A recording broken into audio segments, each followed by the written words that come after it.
ওয়াজকুরুল্লাহা মা লাকুম মিন ইলাহিন গায়রু ইলা আখির আয়াত। আল্লাহ পাক বলেন মাদাইন শহরে হযরত শুআয়বকে তার ভাইদের কাছে আমি পাঠিয়েছিলাম। তিনি মাদাইনে হযরত শুআয়ব মিশরের মাদাইন আইকা সেই এলাকায় বাস করতেন।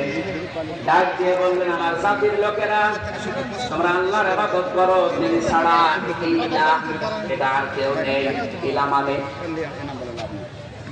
ইলাহ শব্দের চারটা প্রধান অর্থ আমি এই আয়াতের তাফসীরে পেয়েছি। এক নয়, ভালো করে শুনুন। এই জন্যই তাফসীর মাহফিলে আসতে হয়। আলেমগুলো খেলা করার জন্য এখানে বসে নেই, ওনারা জানে না। এই গুরুত্বপূর্ণ কাজ বাদ দিয়ে ওনার মতো মানুষেরা যদি মোস্তফা আমিন বসে থাকতে পারে, আপনি কি হয়েছেন বলেন তো? ইলাহ শব্দের যে ব্যাখ্যা দিচ্ছে বা নিজের জীবনের সাথে কি লাগে?